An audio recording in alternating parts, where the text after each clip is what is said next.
Hey, how's it going? So I have some cards. Excuse me.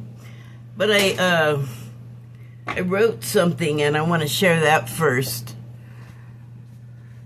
Let me get it. It's kind of a longer one. Oh, well, actually it's about average. And if I can get through it without fumbling, it's not going to take that long. Okay. I did not do anything to stick these pages together. Oh, but I did write on the divider. That's nice. Okay. I had an interesting day. I woke up this morning and I thought that it was Tuesday. It's Wednesday. I thought it was Tuesday. And so that means I thought yesterday was Monday, but today's Wednesday.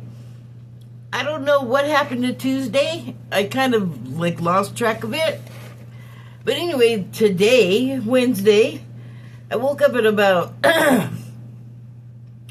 well, I mean, I woke up probably every hour after 4 a.m., but I got up actually at 9 because I thought my caregiver was coming. I guess that caregiver I had last for 2 visits is not coming back. That's okay. He lives kind of far away, so I had a feeling they placed him in his area, and he had somebody that was coming back, so he was out the last day he was here. He went running out because he was, I don't know. They said he was sick, when he was supposed to come back. Wait, how did I know that? I guess he told me he was sick. I don't know, but he went running out. Oh, that's right. I talked to the office this morning, their office. And she says, oh, yeah, you got a new one coming. And I'm like, oh okay. Let's see, that's 3 now in not even 3 weeks. Well, 3 new ones. 2 new ones. Nope, 3. Anyway, getting all sidetracked, taking forever. Sorry about that. So this one is called, again with the virtues. Virtues like forgiveness, gratitude, and patience. I don't know how I find myself opining on them, but as things seem to be spiraling out of control and long-standing institutions that were stalwart and reliable, along with the people managing operations. Oh, I guess I didn't finish that sentence. They're not so reliable and stalwart anymore. You can't rely on things. You used to be able to implicitly trust both of those agencies and competent staffs. For the crimes of performing their jobs efficiently and with honesty, I guess that's why they've all been removed. I don't know. It's kind of weird. That was a bit of an aside. That last bit. Getting back to it, in a way, many, in fact. Oh, okay. I thought I had a paragraph there. Sorry. Let me try that again. So this is not going to be fast. Not as fast as I would like. For the crimes of performing their jobs efficiently and with honesty, in a way, many, in fact, the driver for this reaming out of agencies was to satisfy not a whim, but to an end. So, wow, that is a really badly constructed sentence. I really have to do that again, but for the crimes of performing their jobs efficiently with honesty, they lost them. That's not included in the text for some reason, so hold on. So they lost them, those jobs. And the driver for this, not to satisfy a whim, although that could well have played into it, it's to an end because it aids, this is not part of the text, but to remove the people that know how to run the agencies properly, then all you're left with is people that don't know what they're doing and don't have people to ask how to do it right. So it's not going to run properly, and then they're not being staffed with enough people. That's deliberate. So it's like it's designed to cause failure. Back to the text. Supposedly to drain the swamp. That was the end, supposedly. The driver, the impetus for the activity of hollowing out, for the activity of hollowing out, of the hollowing out of pillar agencies that have upheld not only those agencies, but also their roles in U.S. government are tradition. Emulated globally once upon a time. It's hard to believe the person in question is not the uncouth, outwardly shameless oaf. God, what? Okay. I guess I should have read through this before I tried to come on here with it, but okay, so it's hard to believe the person in question is not the uncouth, outwardly shameless oaf.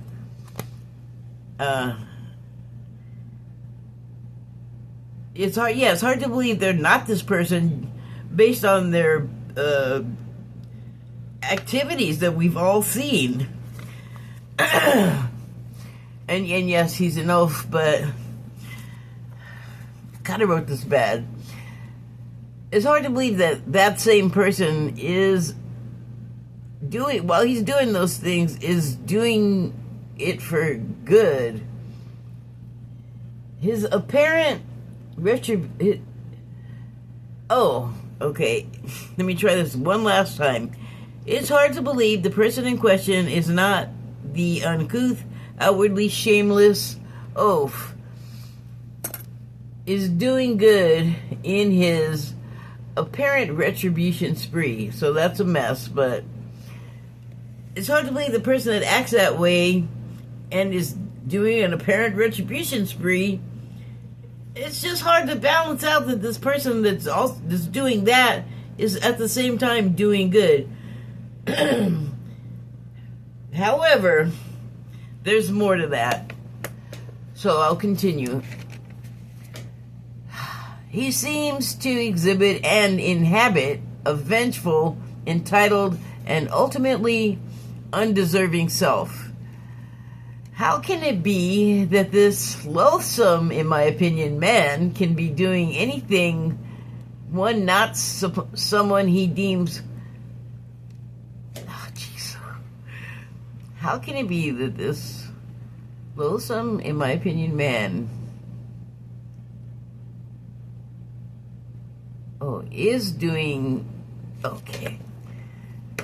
How can it be that this loathsome, in my opinion, man is doing anything, doing anyone any good?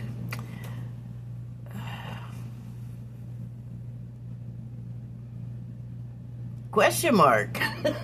How can it be? Just as an aside, I want to say this again is that thing I've been talking about where you have thought something is a certain way, like your whole life probably, maybe even the whole life of your parents and grandparents.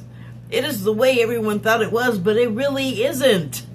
Like what you are looking at is not what you have thought you were seeing, and that is going to be a recurring theme going forward in IRL, on this side of the screen, on your side of the screen.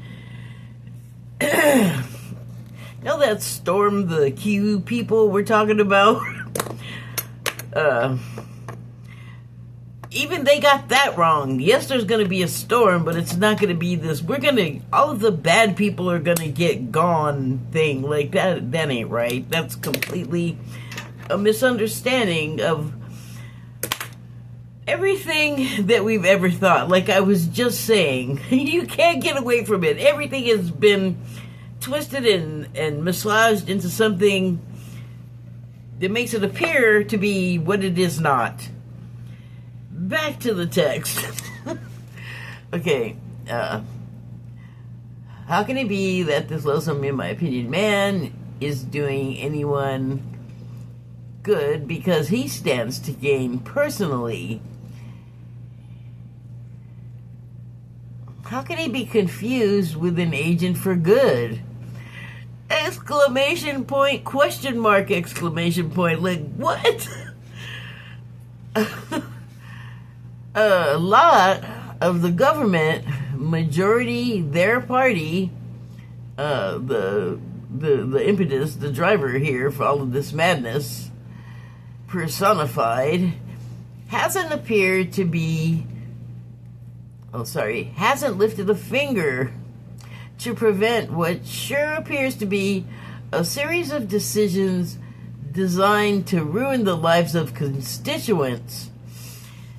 No, it sure doesn't look like he's lifting any fingers to help anybody. Oh my God, that...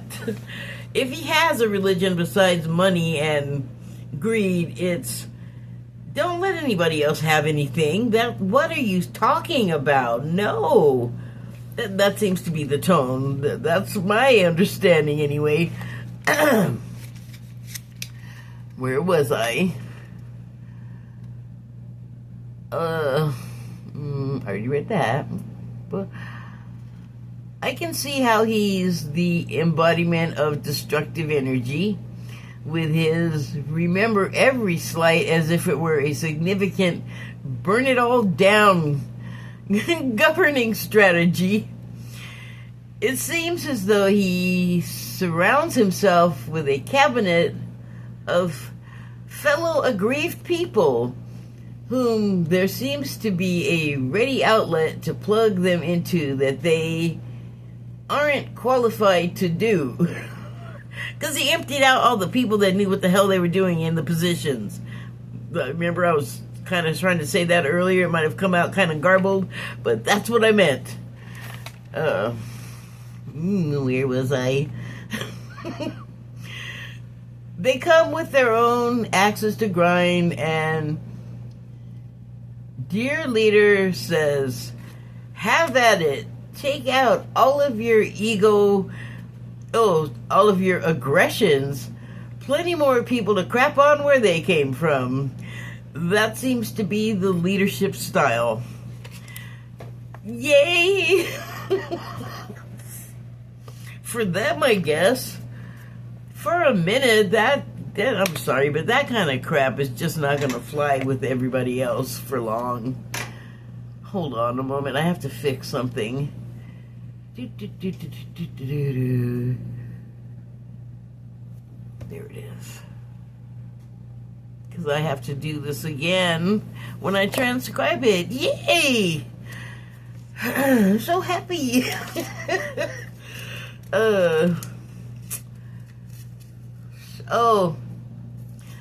Sorry. I thought I was done with that sentence. Oh, I guess I was. Did I say destructive? Emphasis on destructive leadership style. Yeah, I can see the advantages to the wrecking ball.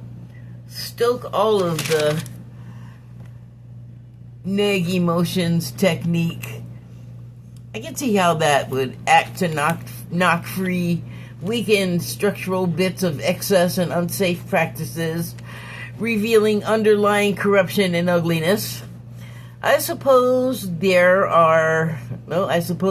was no other way.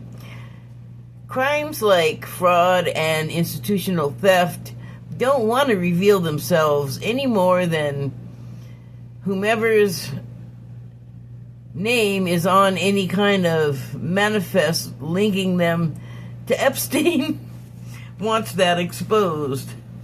So you no more want your fraudulent crimes exposed than you would if your name were on that Epstein list, which this gang, boy, they're running from it hard. Like, it seems like they might be on the list or whatever the evidence is.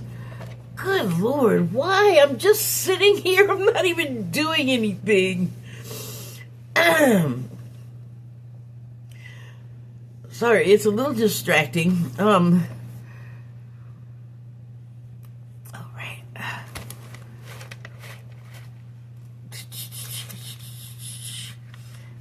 The process would never have even started being done. Oh, the process would have never started. Hold on a minute. That's a paragraph. The process would never have even started done by the book because the foundations of the treachery are laid deep and long ago. By which I mean, here's me deviating from the text again, but by which I mean it's so entrenched and so much a part of everything that it is everywhere, and we're just inured to it. Like, we don't even see all of the fakery around us. We have to be, like, educated or notice it somehow and, like, find our way to all of this really disappointing information. Where was I? Okay. Yeah, right. So the process would never happen if it were just done by the book. There have been deterrents to exposing the facts of a lot of what news we're fed. So it's kind of like fact-free or alternative facts. Like, that might actually be, oh my goodness, the news that we were getting. Definitely edited or redacted.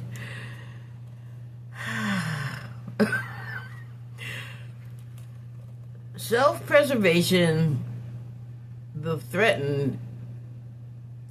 Oh.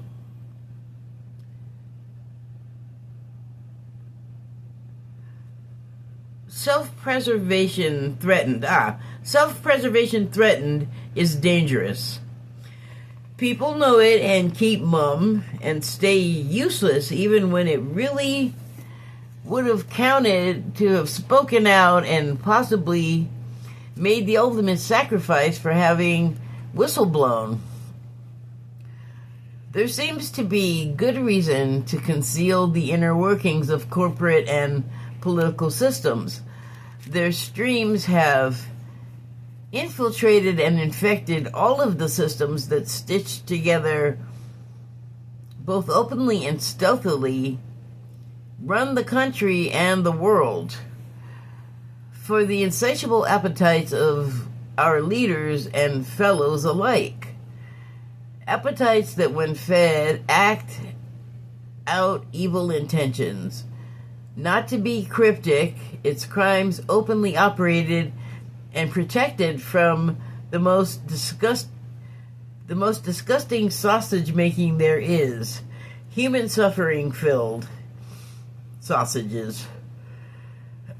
Oh my God, come on.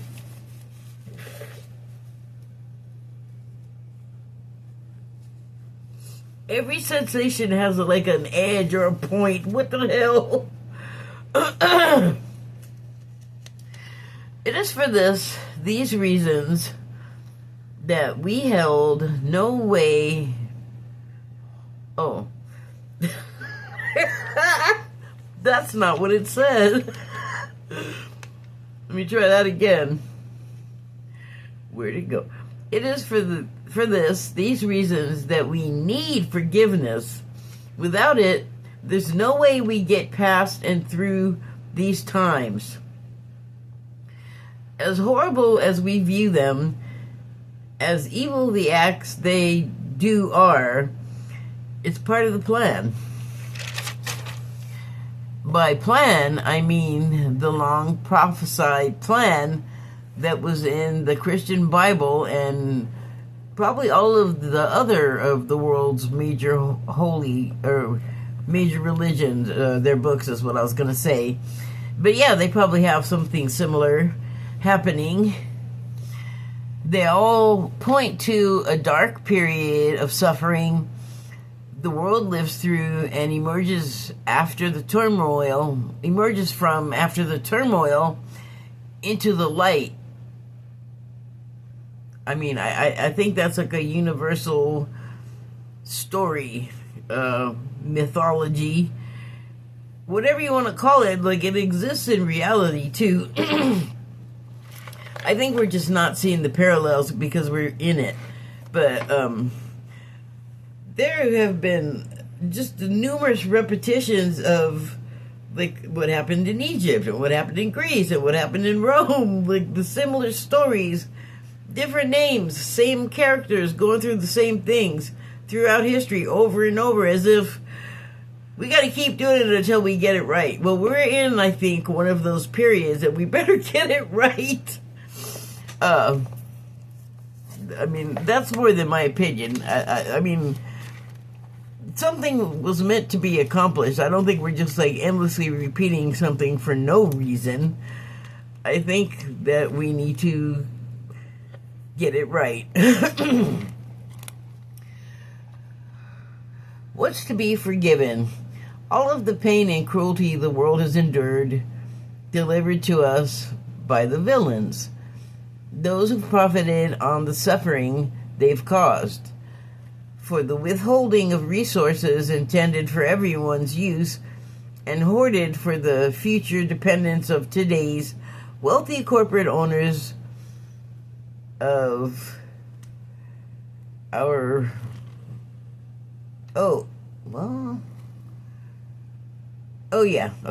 wealthy corporate owners of our resources or processing of the same to be packaged and sold to us.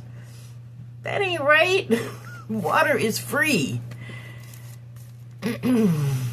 We, the rest of us, who don't believe in helping themselves to so much they leave little behind for everyone else, how, you may well ask, and the skepticism is understandable, but it is possible, because if you're not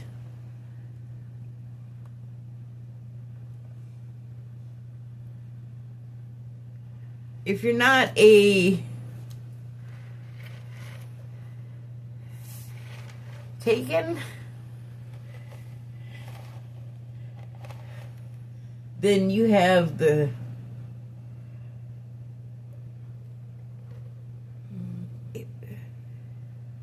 but it is possible, because if you're not that doesn't make sense. A taken. Oh, if you're not a taker, now it makes sense. But it is possible, because if you're not a taker, then you have the capacity to give. Forgiveness. When you have little to give, but will anyway because you have something to share. This is forgiving of you. And to share is another type of giving. Generosity. You have to have it in order to let others have some of what you've got to give. It feels good to give to someone who's got nothing, and you get to feel good in return. Worth it. It may not have been everyone's experience to have had a sweet grandmother or mom who sweetly answered a barrage of childish curiosity, questioning in every other word, gifting you with the example of patience. For all of the fussiness and tears, they and the other grown-ups accepted calmly and with soothing words, "I am grateful."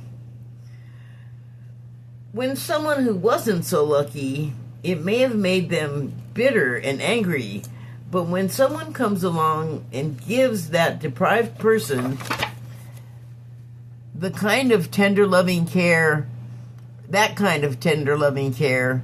it's transformative. Compassion Oh, compassionate. Oh, yeah. If you give someone that kind of tender, loving care, it's transformative. Compassionate, you might say.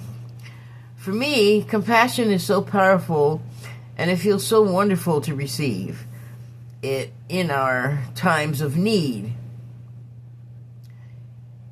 It can heal wounds we had buried to wait in darkness like a seed underground in a drought. Give the soil water and sunlight, and that dormant seed grows and blossoms as they are meant to do, as are we. Like the seed, we, for our own different reasons, dry up and don't grow for a time. We both need dormant times for various reasons. Some seeds need the shock of fire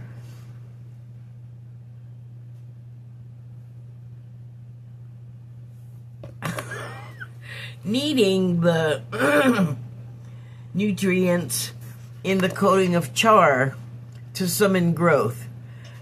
Much like a serious illness or near-death experience can fundamentally change us or the course of our lives. Substantial change brought about by a drastic shock to the system. So perhaps the oaf-in-chief and all of his opportunists and all of us, wow, what did I make for myself to try to say? Let me try that again. So perhaps the oaf-in-chief and all of his opportunist, unhappy, angry men and women are here to, through their own, oh, well, duh, that's, hold on. Wrong there.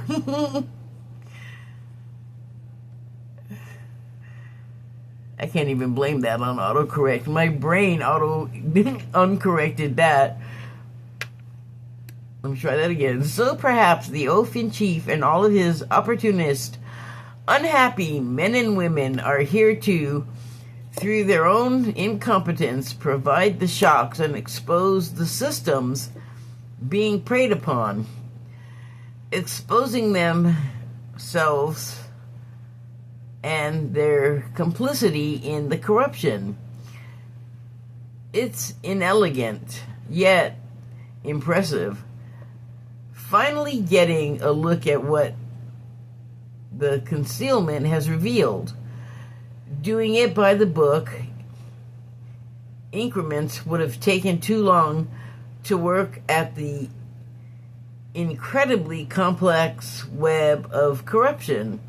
Only by revealing itself and its workings by itself have we been able to get an intimate look at what rot is where and engineered by whom. Let me take a drink. Just give me a moment. I'm nearing the end.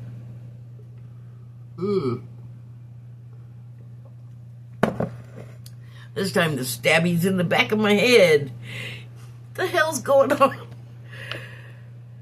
We now know, sorry, let me modulate that a little bit. We now know more, and there is more to come.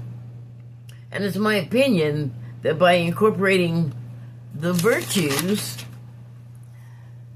generosity, forgiveness, and compassion into our operating systems, will we come through what is to come without becoming that wrongness which is revealed. Like, we don't want to expose it and punish it just to turn around and do the same damn thing. That was an aside. Where was I?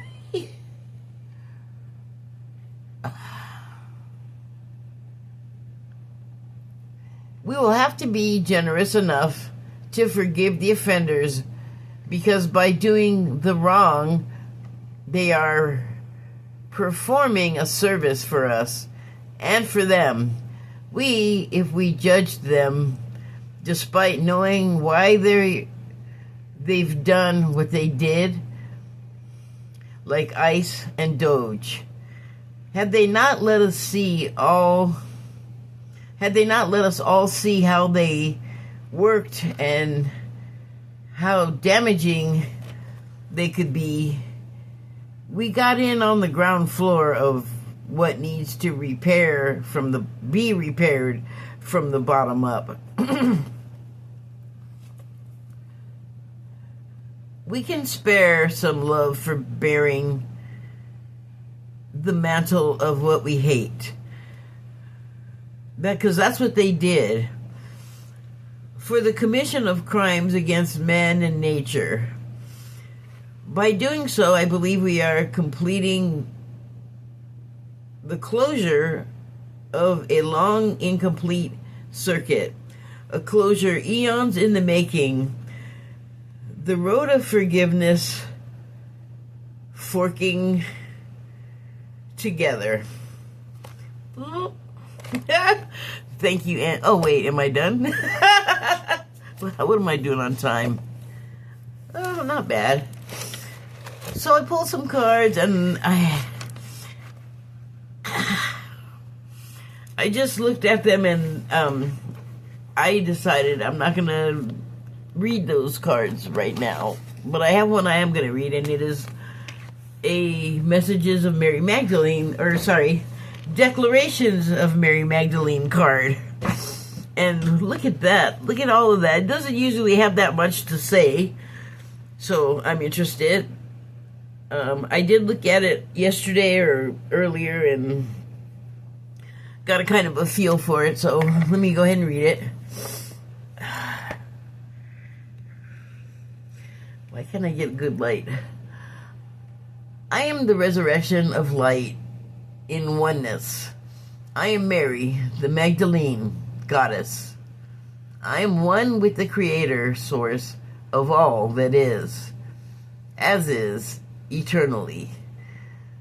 I am feminine Christ, and I am that which walks the earth through every woman after me. May you be granted peace in my sacred heart when you remember your truth. So I feel like that's appropriate to what I was reading, because we haven't even found out the extent of what the Epstein files or suspicions represent, because it's become pretty clear that there are more than just suspicions that we're being kept from knowing about. Like, there was a congressperson from New Mexico, I believe, Angelita Grijalba, and she's the daughter of the previous holder of the position. It was her father, and she was duly elected, but the Speaker of the House, Mike Johnson, told all of the House to go home and don't do anything.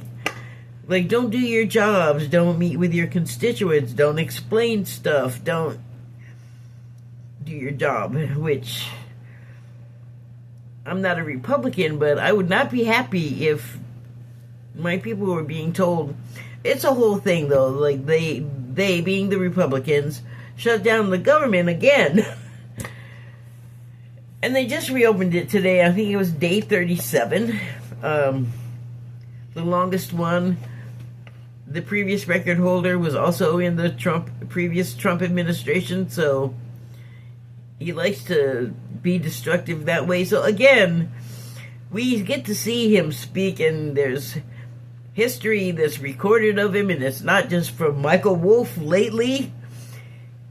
Going back, he and his family are just shady. Like, people knew, and somehow other people got hornswoggled into thinking that he was honest and good and religious. That is the one that gets me. He's not even not religious, but spiritual. He's, like I said, his religion is money and greed. I think that's what he worships, and then also self-serving. So that's Mirror, mirror on the wall. However, and Mike Johnson, I'm sorry, I guess he was there.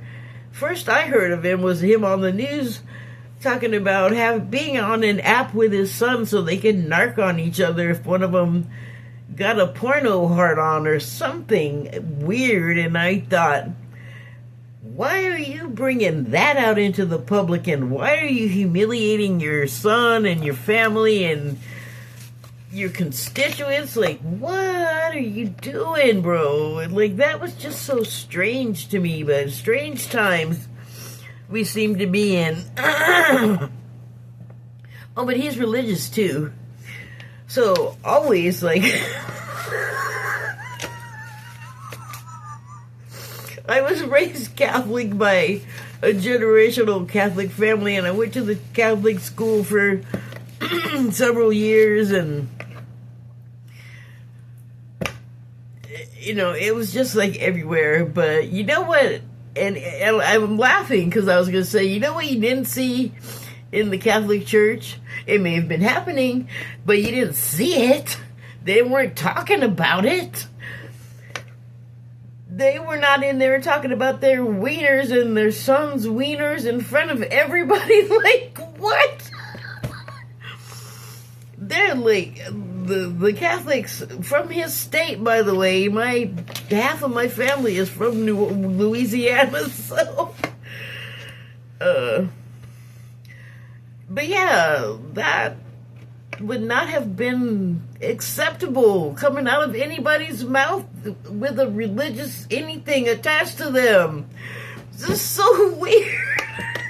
And I left. Like, I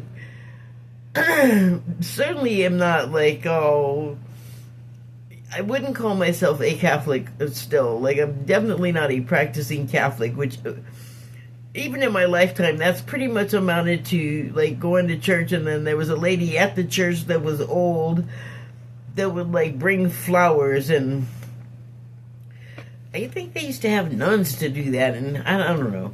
I just went to the church when the school made me go and when the grown-ups made me go.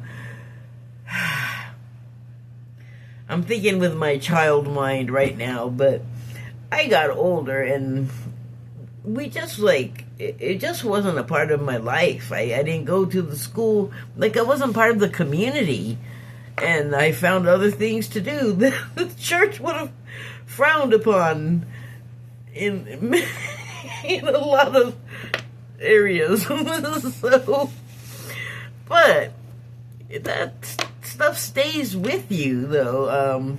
Especially, like, I don't know if you understand what it's like to go to a Catholic school, because it's church 6 days a week. You go 5 days when you're at school, and then also on Sunday, and if you're really young, you go to Sunday school and church. That's a lot of church when you're a little kid, when you're just, they say you're a sponge, so a lot gets stuffed in there.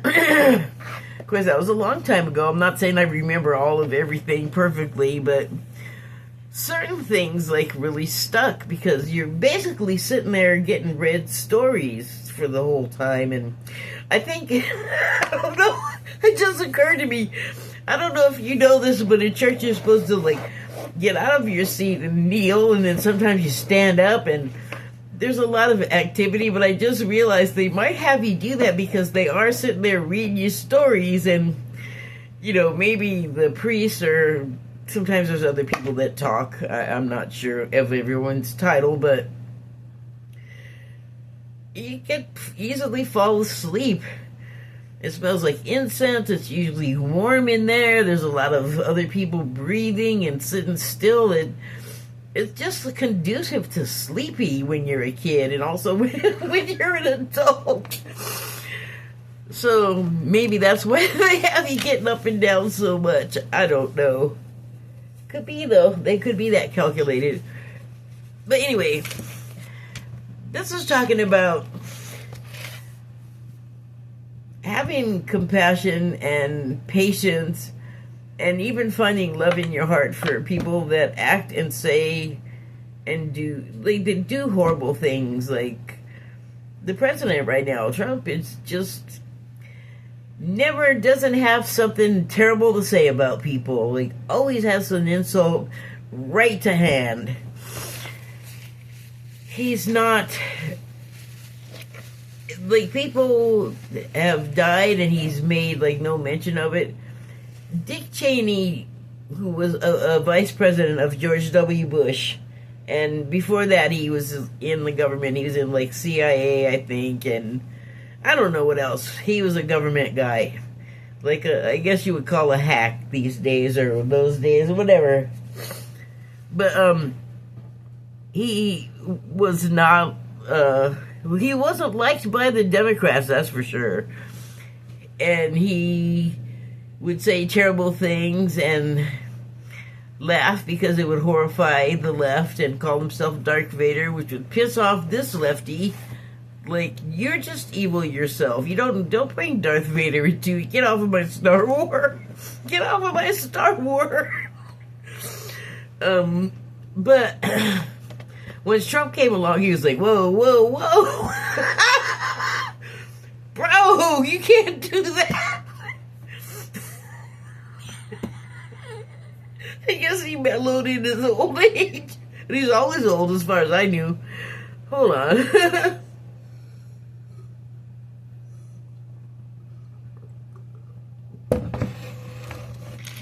The point is, what the Christ calls for, not the church, not the Bible specifically, but what the Christ calls for is to love them anyway, no matter how terrible they are. The best example I can give you is the forgiving mother of the serial killer, or the serial killer victim, I'm sorry. When they can forgive someone that has done horrible things to their child and even build a relationship with that person, my goodness, you should get the sainthood. But what the Christ would tell you is you don't need all of that. You don't even need the sainthood, because you can just do that. You can just do it. Like, it doesn't need all kinds of getting up and down and kneeling and assuming the position. Show it. Don't say it. That's more Christ-like, I think. There's a lot of people out there, and I think this is a mistake to be out there Christianing it up and,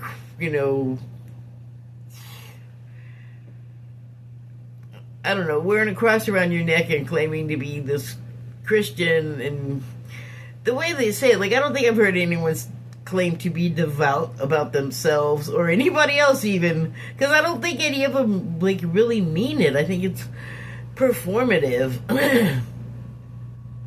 With some exceptions. I'm sure there are completely sincere people out there, and there's the ones that are not out there running their mouths. Their names are not going to come immediately to mind because they're doing their job. They're not out there trying to become clickbait or whatever. Sorry, getting sidetracked, but even for that is something else that, like, let it go,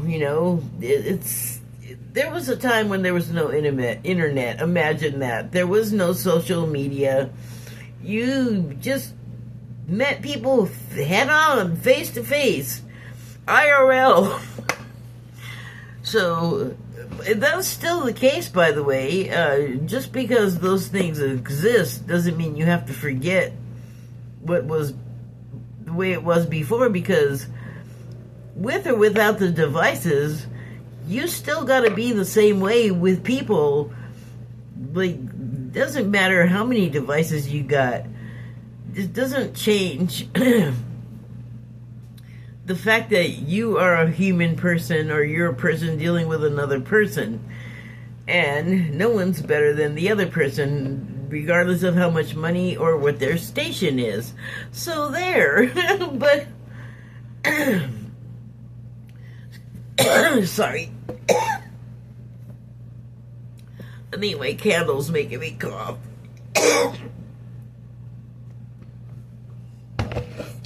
Hold on. All right. So, I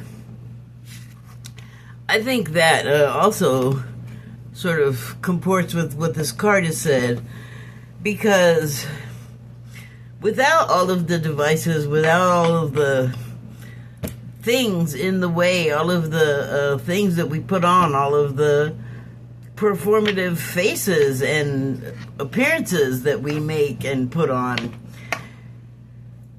those just are added stuff, like more steps, more complications. And when you keep it simple, you get rid of all of the stuff you don't need, like all of the stuff that isn't serving you. That's a common term you'll hear in the New Age circles. Let it go. But truly, like, you don't have to divulge yourself of every possession. You have to divulge yourself of your attachment to the possessions and the attaching a importance to the attachments. Like, my God, you have a shoe with a label name or a suitcase, and that becomes more important than living, breathing stuff in your life. That's crazy.